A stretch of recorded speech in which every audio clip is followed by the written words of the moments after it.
everyone, welcome. I'm Lydia and today I'm going to walk you through the tutorial for my new pattern, the ME2091. This pattern is this wonderful high neck, horizontal bust seam, fit and flare bodice ending in godets, gorgeous summer flowy dress. I think you're gonna love it. It's very unique and I've already worn it out quite a few times. There are two sleeve styles. There's the cap sleeves and also the flared sleeves, and I'm going to be walking through both of those instructions in this tutorial today. So let's get started. I had some lovely linen ginghams to work with, and I cut some of the pieces on the bias to showcase the style lines, but please be aware that this is not part of the pattern. If you plan to cut anything on the bias, you will need to purchase more fabric than recommended.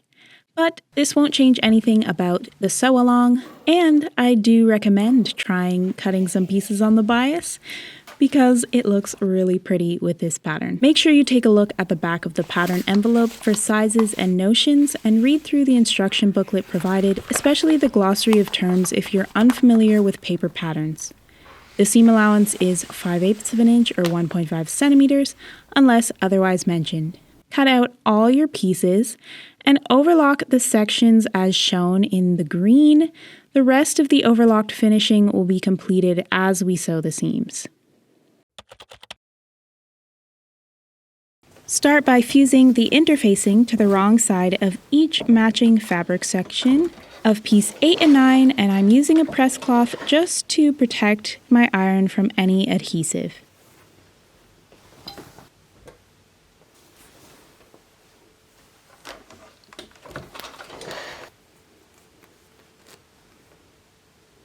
Stay stitch the side edges of the front, piece 2, from the upper edge to the upper notch, and the curve edges between the dot and the lower notch. Also stay stitch the side curved edges of the side front, piece 3, between the dot and lower notch. I totally misread the instructions and stay stitched in a completely different area, but you don't have to make that same mistake. With right sides together, pin each side front to the front at the side front seams, matching the dots and notches, and stitch from the upper edge to the dots. Make sure you don't go past this. It's very important for applying the godets later.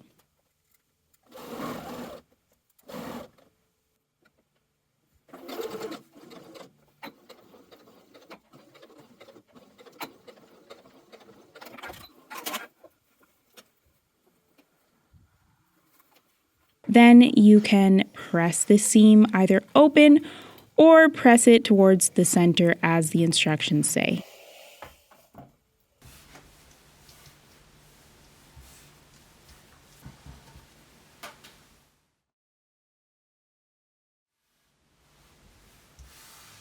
With right sides together, pin the lower edge of the bodice front, piece 1, to the upper edge of the front, side front assembly, matching notches. Then stitch in place.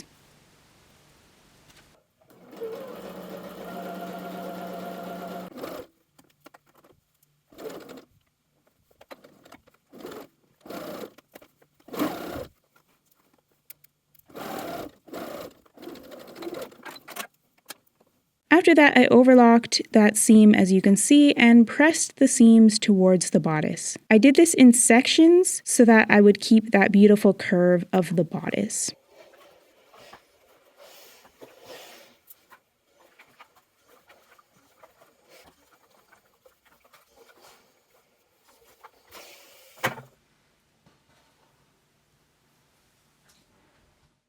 Next is finishing the tie ends. I did this a bit differently from the pattern instructions just because I'm used to this technique. So I used a size 18 bias binding maker. It folds the sides to the center and then I can iron it. Once that's done, I fold in one end and then fold lengthwise and press in place. Then I'm going to sew along this fold, and to get it started, I find that a piece of tracing paper really helps get it going.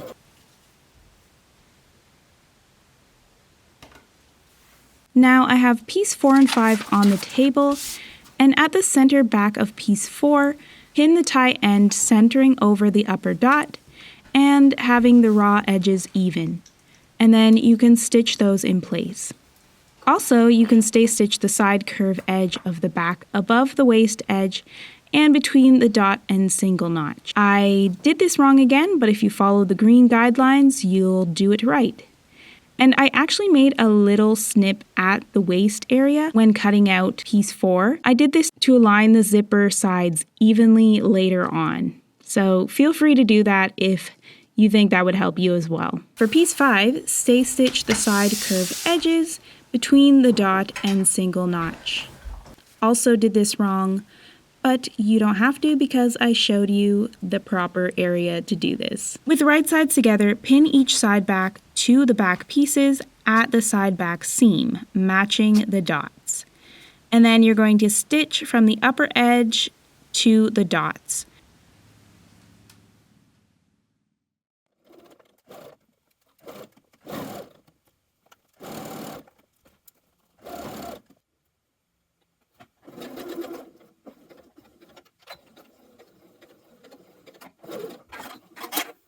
And then the instructions say to press the seam towards the back, but of course I pressed it open. This is just a preference of mine, but you can of course press it in one direction. Also, it would be helpful to clip the seam allowance on the back side to help it lay flat. I found this really made a difference when I wore it for the back to just sit more flat. Stitch the back to the front at the shoulders. Your shoulder seams should already be overlocked or zigzagged, but I had to do this before sewing. And of course, as with all the seams, you can overlock them together after sewing the seam and then just press them to one side. In this case, you would press it towards the back shoulder. But of course, I like to press the seam open, so that's what I did.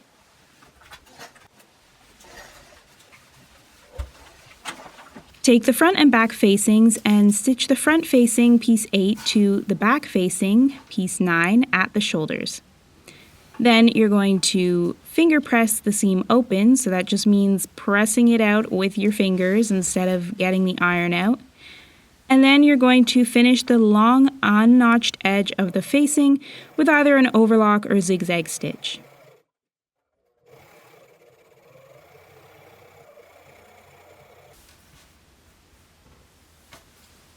Pin the facing to the front neck and back edges, right sides together, matching the notches, centers, and seams, and stitch.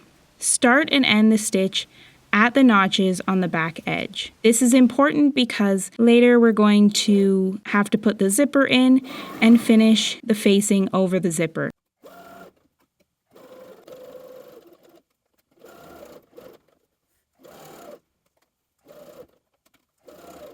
Next, trim the seams around the curve of the neckline from notch to notch. Don't trim beyond there. And then to help the neckline lay flat, we can clip into the seam and then turn it out. Next, we're going to understitch the facing neck and the back edges as far as possible. So as you can see, to understitch, I'm turning the seam allowance towards the facing, then stitching close to the seam on the facing side.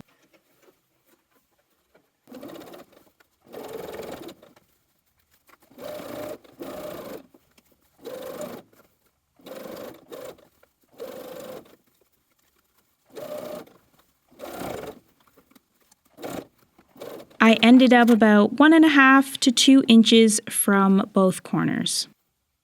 Then you're going to turn everything out and press.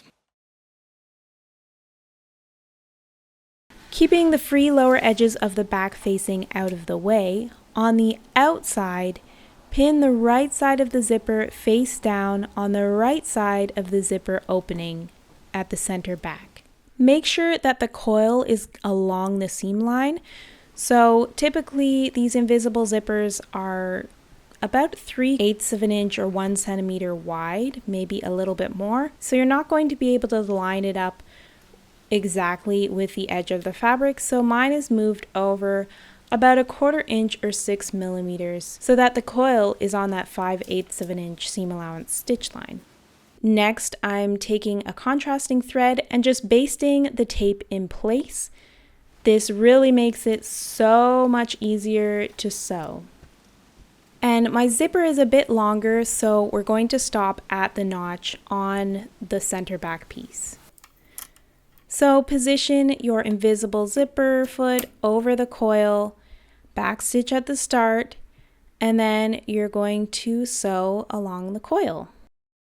And to get nice and close to the coil, I'm moving the coil out of the way a little bit as I sew so that it truly is an invisible zipper.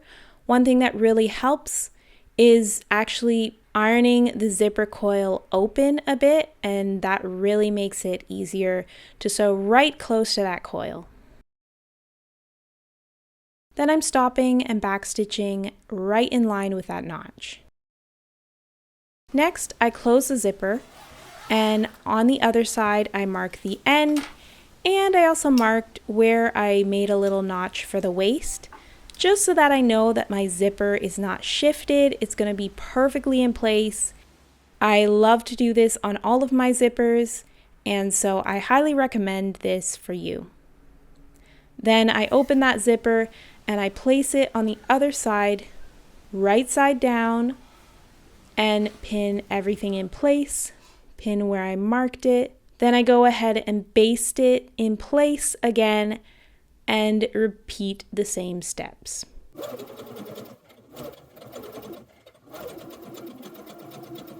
Next, I close the zipper and check that it's invisible from the outside. And I pull the free ends of the zipper tape away from the seam allowance and then pin the remaining center back seam together below the zipper.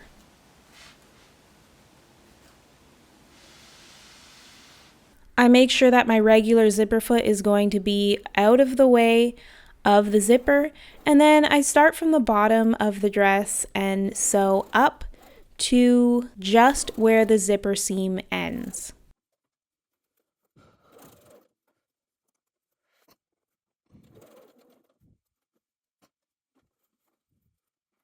I actually got a bit of a curve in that last end part of the seam, so I just went ahead and stitched another stitch down to correct that curve because it will show up on the outside.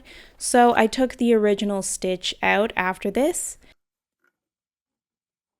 Then I pressed that open and I pinned the end of the zipper in place along the seam allowance. And I didn't show this, but you can tack that in place on each side of the seam allowance.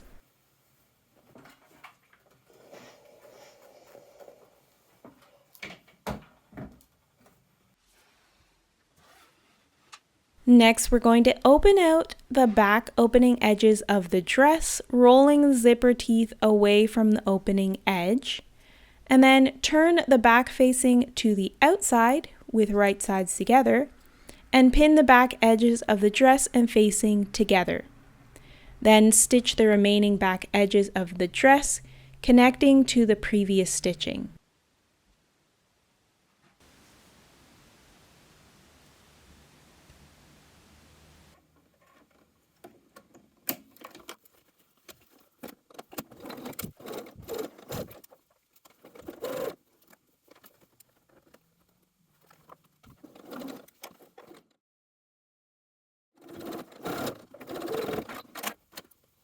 And stitch in a more gradual shape than my example because that didn't look so good and I had to fix it.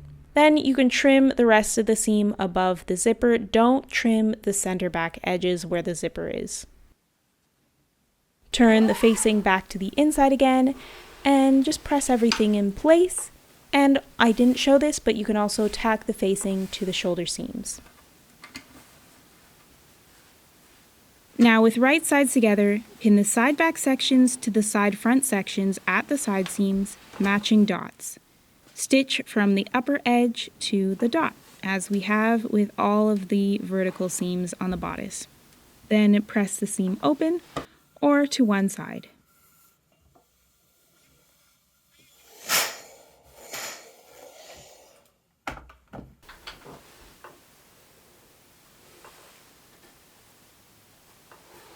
Moving on to the sleeve. You're going to ease stitch the cap of the sleeve, piece 10 or 11, between the outer dots. Also make sure the side seams are overlocked.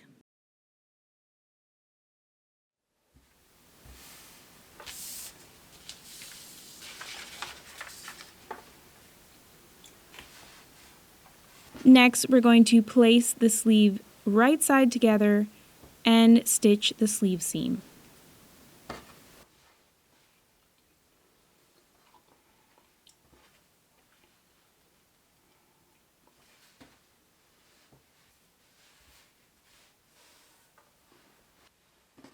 To finish the sleeve hems, I opted for a rolled hem, but you could also just go by the pattern instructions.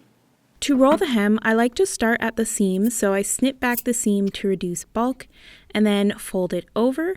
I get it in the machine, sew a few stitches, and then pull the edge into the roll guide of the foot, and then feed it in and let it do its thing.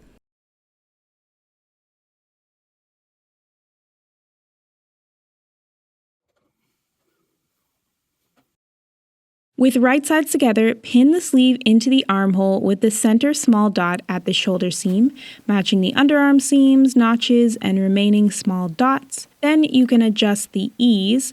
I didn't find that the flared sleeve had much ease, so I really didn't have to adjust anything. Whereas the cap sleeve did need some adjusting. I think it will depend on the fabric you use.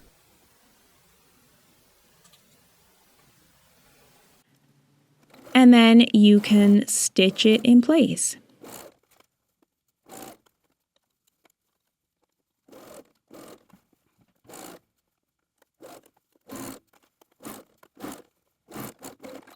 Then I overlock this seam, trimming about 1/4 inch as I go.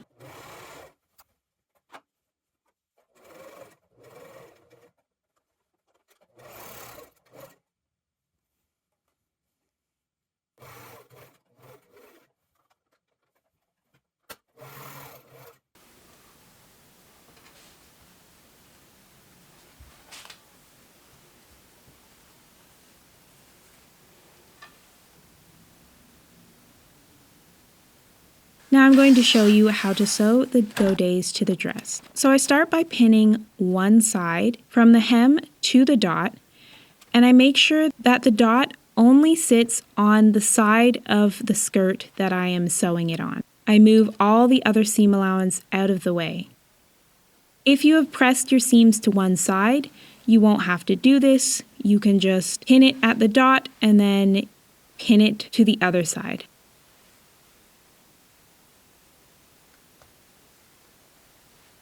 So I'm making sure that the dot is lined up with the end of the stitching on the dress. I don't want to sew over the seams of the dress. Then I get it into the machine, backstitch to start, again making sure you're not going over the dress seam, and then sew down to the hem.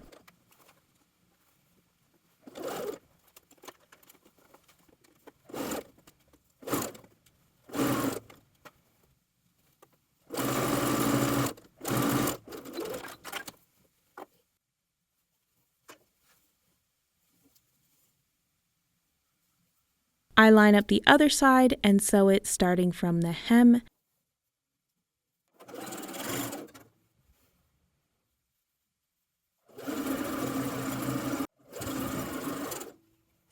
And when I come close to the dot, I'm moving that seam allowance out of the way.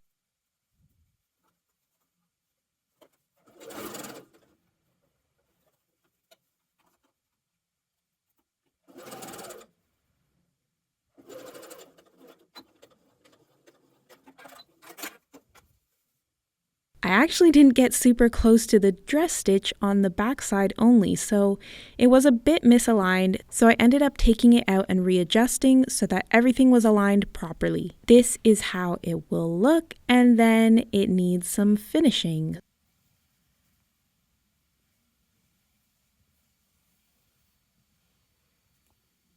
Next, I overlock the seam with the godet side facing up. Then I press all of the seam allowance towards the godet.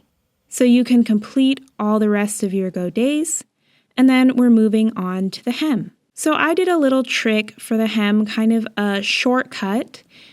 So I increase the differential feed on my sewing machine, which ever so slightly gathers the fabric as you sew it. So I sewed along the hem, and that gave it enough of a gather to be able to fold it in neatly. And then I just sewed along the overlocked edge to finish and then pressed it in place. And now you have your completed dress. I would love to see what you make. Be sure to use the hashtag ME2091 if you make this dress and tag me at Lydia Naomi Studio. Also tag simplicity_creative_group and we'll be able to see and share your makes. Thank you so much for watching.